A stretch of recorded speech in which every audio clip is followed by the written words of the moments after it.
Hello guys, నేను మీ village boy Amos. అయితే ముచ్చట ఏంటంటే ఈరోజు నాటేస్తున్నామని చెప్పేసి ట్రాక్టర్ అయితే దున్ననికి వచ్చింది కానీ వాటర్ అయితే లేవు. నిన్న వర్షం పడతాయేమో అని చెప్పేసి నీళ్ళు పెట్టలేము పొలంకి. ఇప్పుడైతే దున్నాలి, కైకిలోళ్ళు వస్తారు. అది ఎప్పుడైతుందేమో దున్నుడు. అసలు దున్నాలంటే పైనకెళ్ళి దునిపించేది ఉండే కదా, వాటర్ లేవని చెప్పేసి కిందికెళ్ళి దునిపిస్తున్నాం. చూసిరు కదా, నీళ్ళు అయితే ఇప్పుడే పెట్టినా, ఇప్పుడైతే వస్తున్నాయి వాటర్. ఇది మొత్తం బారాలి. ఇది ఎప్పుడు పారుతుందో, ఆయన ఎప్పుడు దున్నుతాడో, అసలు కైకిల్లోళ్ళు వస్తారు ఏందో అర్థమైతలేదు. ఇప్పుడు చూస్తురుగా ఈ చెక్క మనకి ఇప్పుడు ఉపయోగపడేది ఏంటంటే, ఈ చెక్కతో అంబిర్రాలు కూడా ఎత్తులు వంపులు ఉంటాయి కదా, అవన్నీ లేవల్ చేయాలి. ఇప్పుడు ఇదే మన ఆయుధం. చూస్తురుగా ఫ్రెండ్స్, ఇంకా దున్నుడైతే కాలేదు. ఆ దున్నుడు అయిపోయాక కేజీవీలో ఇప్పేసి మొత్తం ట్రాక్టర్ని పంపించేసేయాలి. ఇక కేజీవీలు ఇప్పేసి పంపించేసిన తర్వాత ఇంకా మొత్తం మళ్ళీ దున్నిన పొలం ఉంది కదా, దాన్ని మట్ట చేయాలి. మీకు చేగూర అని ఉంటుంది, దాన్ని చూపెడతా.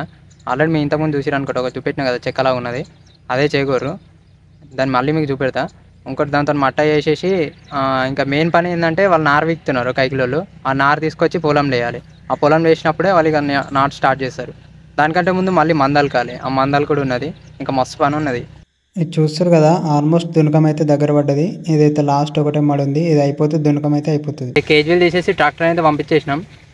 ఇప్పుడంటే ట్రాక్టర్లతో దున్నుతున్నాం కానీ పొలాలని ఒకప్పుడు అయితే ఒకప్పుడు అంటే ఒకప్పుడు కాదు, నేను చిన్న ఉన్నప్పుడు అయితే మా బాప అయితే ఎడ్లకు నాగలు కట్టి దాంతోనే దున్నేటోడు. మళ్ళీ ఎడ్లకు గోరు కట్టేసి రోపెట్టాడు. అప్పుడైతే మట్టగుండు మంచిగా వచ్చు. ఇప్పుడు ఏంటంటే దాన్ని చూపిస్తే మాత్రం ఘోరంగా ఉన్నది. అందుకే చేగూర పట్టుకొని అటు ఇటు మట్టగంటున్నాం. ఇక కైకిలోళ్ళు అయితే నార్వీకి కట్టలు కట్టారు. ఇప్పుడు ఈ కట్టలను మొత్తము సంచిలో వేసుకొని ఆ పొలంలో వర్షేసి రావాలి. ఆ సంచిలో వేసేసి మా అమ్మకైతే సంచి ఎత్తేసిన, నాకు ఆకలి అవుతుందని నేను వెళ్ళిపోయినా. ప్రొద్దున నుండి తినలేదు. గ్యాస్ ఇదే ఇక మామిడికాయ పచ్చడి, అన్నం. ఇది ఏం కూర? గోరుచిక్కుడుకాయ కూర. అంటే ఇంకా కొందరు గోకరకాయ అంటారు, మీరేమంటారు కామెంట్ చేయండి. కోటి విద్యలు కూటి కోరిక అన్నారు పెద్ద మనుషులు. అందుకే ఇక ఆకలైనప్పుడు తినేసేయాలి. ఇక తినేసి మళ్ళీ వెళ్ళిపోతాం. ఇక్కడ మా బాబు అయితే పొలాన్ని మట్ట చేస్తుండు. అది మట్ట చేయడం ఎందుకంటే అన్ని మూలలకి నీళ్ళు అనేవి వెళ్తాయి అన్నట్టు. ఇక వాళ్ళు పొలాన్ని మట్ట చేస్తుంటే నేనైతే మా అమ్మ తీసుకొచ్చిన నారకట్టలు పొలంలో వరుస్తున్నా. ఇక మా అమ్మ ఒక్కతే ఎంతసేపు నారు వస్తాయని చెప్పేసి నేను సంచి పట్టుకొని అయితే వచ్చిన నారు తీసుకోదామని. అప్పటికే నారకట్టలు వేస్తుంటే మా అమ్మ అప్పటికే వచ్చేసి సంచి పట్టుకుంటే తీరా నువ్వు వెయ్యి అని చెప్పింది. అయితే నారకట్టలు వేసేసిన అందులో సంచి అయితే నింపేసిన. ఇక నారకట్టలో సంచి ఎత్తుకుని అయితే పొలంలో పోతున్నా. ఈ వీడియో అయితే మా అమ్మ తీసింది, ఎట్లా వచ్చిందో కామెంట్ చేయండి ఫ్రెండ్స్. ఇక వాళ్ళ నారు వీకుడు అయిపోయింది. ఆ పీకిన నారు అయితే గడ్డకేస్తున్నా. ఇంక గడ్డకేయడం ఎందుకంటే దాంట్లో నారుకున్న నీరు అయితే మొత్తం కారిపోతాయి అన్నట్టు. కారిపోతే మనం కట్టలు తీసుకోవడానికి అలుగా ఉంటాయి కట్టలు, అందుకని చెప్పేసి గడ్డకేయడం దీన్ని. ఇక వాళ్ళు నాటేసుడు అయితే స్టార్ట్ చేశారు. నేనైతే తీసుకొచ్చిన నారును ఆ పొలంలో వరుస్తున్నా. అయితే కొందరు ఏమంటారంటే నాటేసుడు ఏముంది ఈజీ కదా అది ఇది అని అంటుంటారు. కాకపోతే నాకైతే వరి కోత సమయం కంటే నాటేసుడే చాలా హార్డ్ అనిపిస్తుంది. ఎందుకంటే ఫస్ట్ నుండి ఓరం చెక్కాలి, ఓరం పెట్టాలి, మళ్ళీ ఇంకా నారు తీసుకురావాలి నాటేసే సమయంలో, ట్రాక్టర్ కేజీలు ఎక్కేయాలి, అది ఇది చాలా పని ఉంటుంది ఇంకా నాటేసేటప్పుడు అయితే. కాకపోతే ఒక్కసారి నాటేసినామంటే కొద్దిగా పని అనేది చాలా తక్కువ అవుతుంది.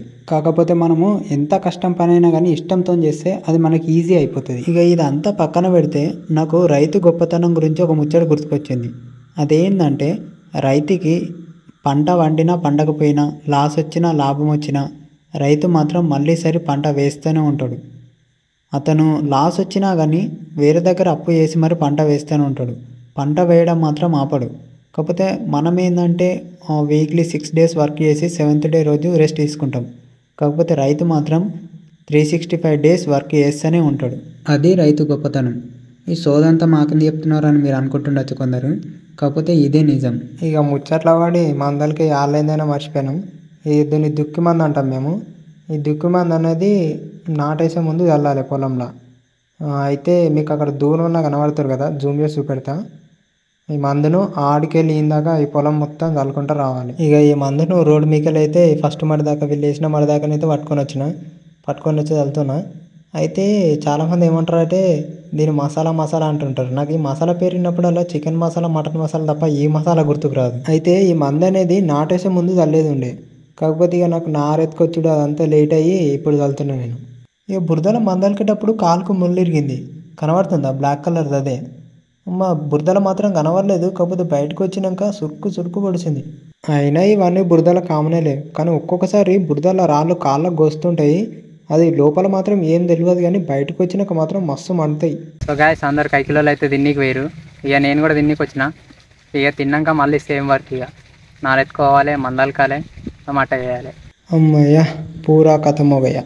సో గాయస్ చూసిరు కదా, హెట్టకేళ్ళకి నాటైతే అయిపోయింది. Full happy. ఇక నాటు మొత్తం అయిపోయిందని చెప్పేసి కైకిలోకి థమ్స్అప్ పట్టుకొని వచ్చిన.